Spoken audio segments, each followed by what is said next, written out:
नमस्कार, जीजी education point में मैं गार्गी गुप्ता आपका स्वागत करती हूँ। आज हम पढ़ेंगे व्यक्तित्व की अर्थ, परिभाषाएं और प्रकार के बारे में। व्यक्तित्व को हम यूजीसी नेट के सेकंड पेपर शिक्षा शास्त्र में पढ़ेंगे और ये मनोविज्ञान के लिए भी एक इम्पोर्टेंट वीडियो है। मनोविज्ञान वाले बच्चे भी इस वीडियो को देख सकते हैं। साथ ही पीजीटी एजुकेशन और पीजीटी मनोविज्ञान में बीएड और एमएड के छात्र भी इस वीडियो को देख सकते हैं। यहाँ मैं अर्थ, परिभाषा और प्रकार के बारे में वर्णन करूंगी। तो स्टार्ट करते हैं आज के विचार से। आज का विचार है, मंजिलें उन्हें नहीं मिलती जिनके ख्वाब बड़े होते हैं, बल्कि मंजिल उन्हें मिलती है जो जिद पर अड़े होते हैं। पिछली वीडियो में मैंने आपसे एक क्वेश्चन किया था, इंटरनेट का प्रयोग निम्न में से किस में होता है? ऑफलाइन, ऑनलाइन, टेलीविजन विधि या इन सभी में? तो इसका आंसर है ऑनलाइन जो शिक्षण कार्य होता है या ऑनलाइन लर्निंग में इंटरनेट का प्रयोग हम करते हैं। अब देखेंगे व्यक्तित्व के अर्थ को। व्यक्तित्व शब्द का अर्थ अंग्रेजी भाषा के पर्सनैलिटी शब्द से लिया गया है और पर्सनैलिटी अर्थ लैटिन भाषा के पर्सोना से लिया गया है, जिसका अर्थ है मुखौटा या नकाब। नकाब जैसे कि पिछले प्राचीन काल में क्या होता था, स्टेज शोज वगैरह जो होते थे, नाटक, रंगमंच आदि जो होते थे, उनमें व्यक्ति एक मुखौटा या नकाब पहनकर किसी भी पात्र को निभाता था या अभिनय करता था। तो उस अभिनय या उस पात्र के आधार पर मुखौटे को रखा गया था और मुखौटे को ही पर्सोना के नाम से जाना जाता है। इस पर्सोना के आधार पर पर्सनैलिटी शब्द बना, जिससे कि हम विभिन्न व्यक्तियों के व्यक्तित्व का अध्ययन करते हैं या व्यक्तित्व को देखते हैं। उसकी पर्सनैलिटी के द्वारा हम उस व्यक्ति की एक निश्चित पहचान बना लेते हैं। व्यक्तित्व की कुछ परिभाषाएं हैं, जिनमें से डेजल की परिभाषा है।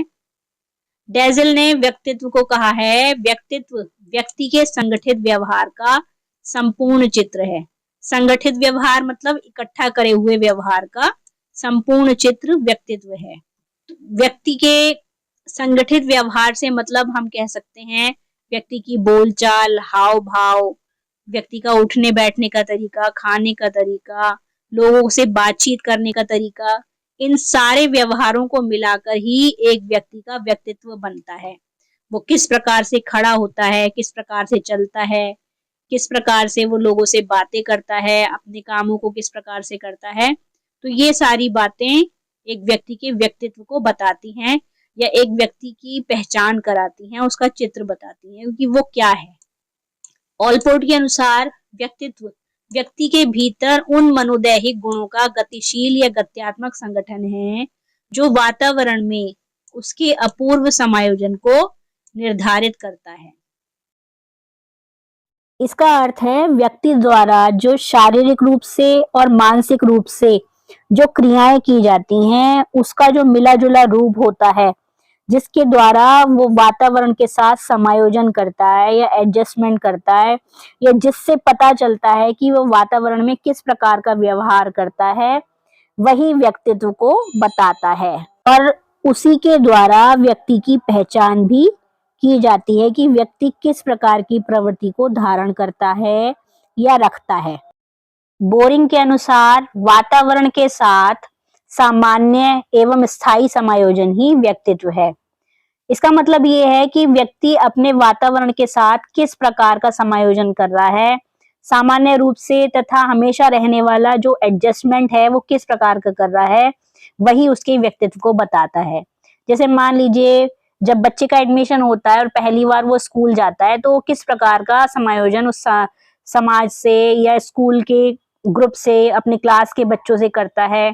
कुछ बच्चे होते हैं जो एडमिशन में पहले फर्स्ट डे जाते हैं तो रोना शुरू कर देते हैं, चीखना चिल्लाना शुरू कर देते हैं, मम्मी मम्मी पापा पापा, आपने सुना ही होगा। और कुछ बच्चे वहां पर और बच्चों के साथ हंसना, खेलना, बोलना शुरू कर देते हैं, घुल मिल जाते हैं। तो ये उन बच्चों के व्यक्तित्व को बताता है कि वो किस प्रकार का समायोजन अपने समाज के साथ, अपने वातावरण के साथ कर रहे हैं। इसी प्रकार ये कह लीजिए कि नई बहू यदि किसी दूसरे परिवार में जाती है तो वो किस प्रकार का एडजस्टमेंट करती है, या कोई व्यक्ति जब नई जॉब में जाता है तो वो किस प्रकार से अपनी जॉब के साथ, वहाँ के कलीग्स के साथ एडजस्टमेंट करता है। वो सारी चीज़ें भी यही दर्शाती हैं कि व्यक्ति का व्यक्तित्व कैसा है या उसका व्यवहार कैसा है। कैम्प के अनुसार व्यक्ति आदतों की उन व्यवस्थाओं का समन्वय है जो वातावरण के साथ व्यक्ति के विशिष्ट अभियोजना का प्रतिनिधित्व करता है। कोई भी व्यक्ति किस प्रकार के विशेष कार्यों को या विशेष योजनाओं का प्रतिनिधित्व कर रहा है, व्यक्तित्व उसकी उन आदतों के बारे में बताता है। अब देखेंगे व्यक्तित्व के प्रकार के बारे में। देखिए, व्यक्तित्व के प्रकारों को 3 भागों में डिवाइड किया गया है। पहला है शारीरिक गुणों के आधार पर, सेकंड है मानसिक गुणों के आधार पर, और तीसरा है शील गुणों के आधार पर। तो अब हम इसको देखते हैं। यहाँ पर शारीरिक गुणों के आधार पर व्यक्तित्व को किन भागों में बांटा गया है।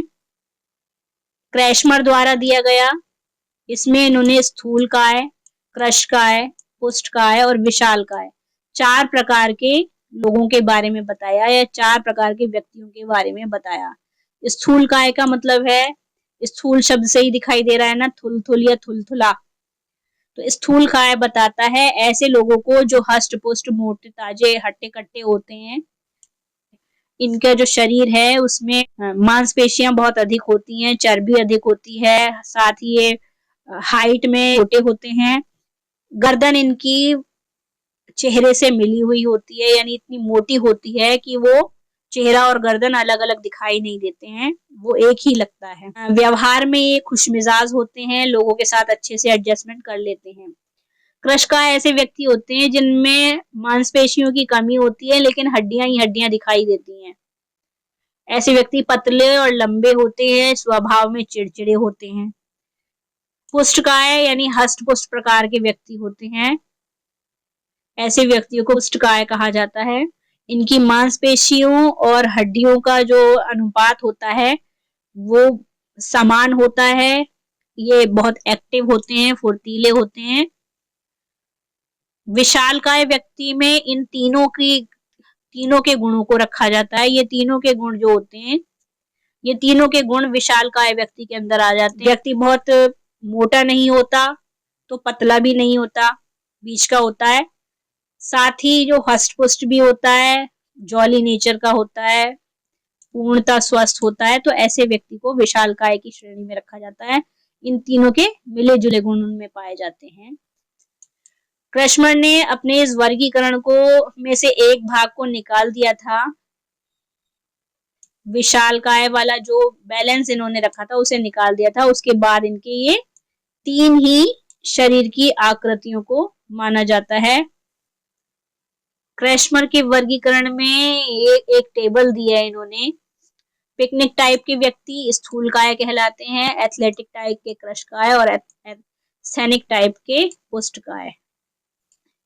पिकनिक टाइप में फैट और मोर देन मसल्स वाले आ जाते हैं, सोशल हेल्पिंग और होते हैं। एथलेटिक टाइप में हेल्दी और बैलेंस होते हैं, बिटवीन मसल्स एंड बोन्स वाले होते हैं, जिसमें मसल्स और बोन्स जो होती हैं बैलेंस में होती हैं। ये व्यक्ति एनर्जेटिक होते हैं, ऑप्टिमिस्ट होते हैं। और एस्थेनिक वाले जो व्यक्ति होते हैं पतले होते हैं, थिन, लंबे होते हैं और इनमें मसल्स नहीं होती, केवल हड्डियां ही हड्डियां होती हैं, बोन्स ही होती हैं। ये अनसोशेबल होते हैं, शाई होते हैं, पेसिमिस्ट होते हैं, ऑलवेज अलोन रहना पसंद करते हैं। अब ये शेल्डन द्वारा जो वर्गीकरण दिया है, एंडोमर्फी, मेसोमर्फी और एक्टोमर्फी, 3 तरह के व्यक्तियों को वर्गीकृत किया है इसमें। ये तीनों टाइप भी क्रैशमर के पिकनिक, एथलेटिक और एस्थेनिक के समान ही है। देखिए इसकी पिक्चर आगे दी हुई है। ये क्रैशमर और शेल्डन ने जो वर्गीकरण किया है, एंडोमर्फी इनमें पिकनिक टाइप, मेसोमर्फी एथलेटिक टाइप और एक्टोमर्फी लेप्टोसम टाइप के व्यक्ति होते हैं। मानसिक गुणों के आधार पर युंग द्वारा वर्गीकरण किया गया। इसमें युंग ने बहिर्मुखी, अंतर्मुखी और उभयमुखी 3 प्रकार के व्यक्तित्व को बताया है। बाकी इसमें दो ही प्रकार के व्यक्तित्व को महत्वपूर्ण माना जाता है, अंतर्मुखी और बहिर्मुखी। जो उभयमुखी टाइप का व्यक्तित्व है वो बहिर्मुखी और अंतर्मुखी का ही मिला जुला रूप होता है, उसे उभयमुखी कह दिया गया है। देखिए ये पिक्चर देखिए, एक्सट्रोवर्ट, इंट्रोवर्ट और इनको मिलाकर बनता है एम्बीवर्ट। बेनिफिट्स ऑफ इंट्रोवर्जन, देखिए जो इंट्रोवर्जन वाले व्यक्ति होते हैं वो एक्टिव होते हैं, एक्टिव लिसनर्स होते हैं, हाईली ऑब्जर्वेंट होते हैं, एक्सीलेंट प्रॉब्लम सॉल्वर होते हैं, हाईली फोकस्ड होते हैं, इजीली किसी से डिस्ट्रैक्ट नहीं होते हैं, ग्रेट रोमांटिक पार्टनर्स होते हैं, फ्रेंड्स होते हैं, इंडिपेंडेंट होते हैं, इमेजिनेटिव और क्रिएटिव होते हैं, काम एंड कूल होते हैं। अगर हम किसी एक्सट्रोवर्ट और इंट्रोवर्ट से मिलते हैं तो हमें क्या क्या चीजें ध्यान में रखनी होती हैं, इस चीज को देखा गया है यहाँ पर। Talk out loud so short through their ideas, उनके आइडियाज को बहुत लाउडली बताने की जरूरत होती है, सबके सामने वो अपने आइडियाज को सुनते हैं। इंट्रोवर्ट जो होते हैं वो थिंक थ्रू बिफोर स्पीकिंग, बोलने से पहले वो सोचने वाले लोग होते हैं, इसलिए वो ये चाहते हैं कि दूसरा भी उनसे बोलने से पहले या बात करने से पहले सोच समझकर बात करे। एक्सट्रोवर्ट कम्युनिकेट करते हैं फ्रीली हर किसी व्यक्ति से, जिन्हें वे जानते हैं या नहीं भी जानते हैं उनसे आराम से बात कर लेते हैं, जबकि इंट्रोवर्ट जो होते हैं आराम से बात करते हैं केवल उन लोगों से जो उन्हें जानते हैं और जिन पर वो विश्वास करते हैं। विजिबली ग्रेगरियस होते हैं ये लोग, और ये visibly stray in the background, ये पीछे रहकर बात करते हैं, पीछे रहकर अपने कामों को, बैकग्राउंड में रहकर अपने काम, जैसे कहते हैं ना बैक बेंचर्स, तो ये बैकग्राउंड में रहकर ही अपने कामों को करते हैं और ये सबके सामने आकर अपने कार्यों को पूरा करते हैं। Prefer communicating on the telephone in persons, ये दूसरों से बात करना खुद से या फिर फोन पर बात करना या पर्सनली किसी व्यक्ति से मिलकर बात करना पसंद करते हैं। ये किसी से भी बात करने के लिए लेटर, ईमेल आदि को एक्सचेंज करते हैं। Usually prefer getting input from as many people as possible, जितने भी लोगों से ये मिलते हैं सभी के साथ ये जैसे भी पॉसिबल हो बात करना या मिलना पसंद करते हैं या इनसे इंटरेक्शन करते हैं, जबकि ये प्रेफर करते हैं एक एक करके किसी से भी कन्वर्सेशन करना, एक व्यक्ति से बात करना, एक ही व्यक्ति की बात सुनना या एक ही व्यक्ति के साथ मीटिंग करना ये पसंद करते हैं। इंट्रोवर्ट और एक्सट्रोवर्ट की जो स्किल्स होती हैं उन्हें देखते हैं।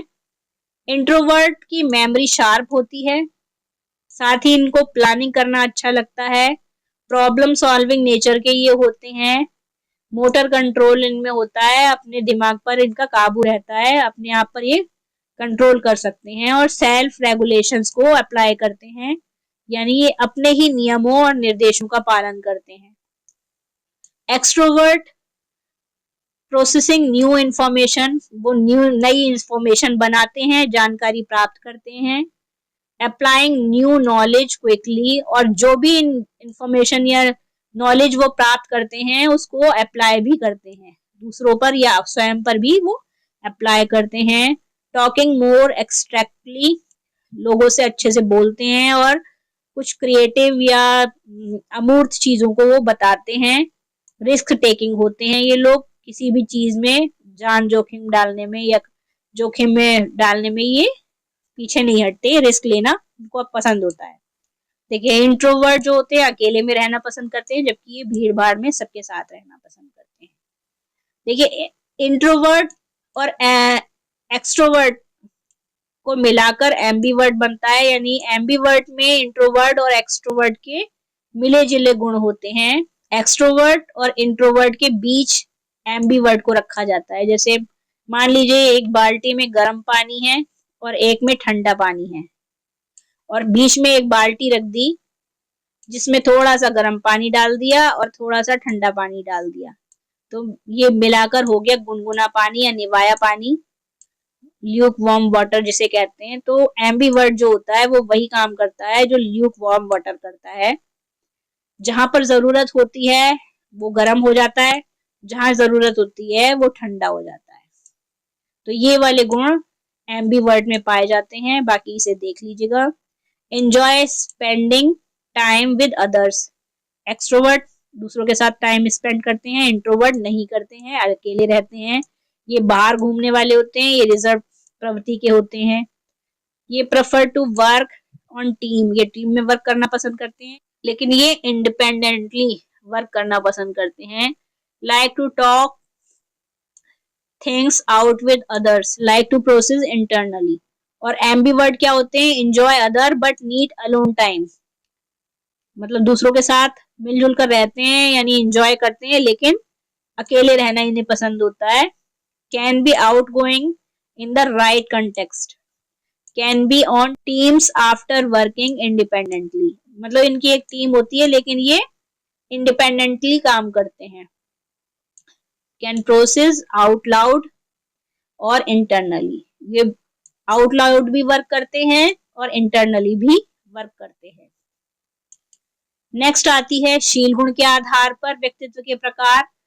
पहली थ्योरी है ऑलपोर्ट द्वारा दी गई थ्योरी और दूसरी थ्योरी है कैटल की 16PF थ्योरी शील गुण के आधार पर, जिसे हम आगे के वीडियोस में देखेंगे। तो यहाँ हमारी वीडियो कंप्लीट होती है। आज की वीडियो में आपका प्रश्न है युंग द्वारा दिया गया व्यक्तित्व का वर्गीकरण किस आधार पर दिया गया था? शारीरिक गुणों के आधार पर, मानसिक गुणों के आधार पर या शील गुणों के आधार पर?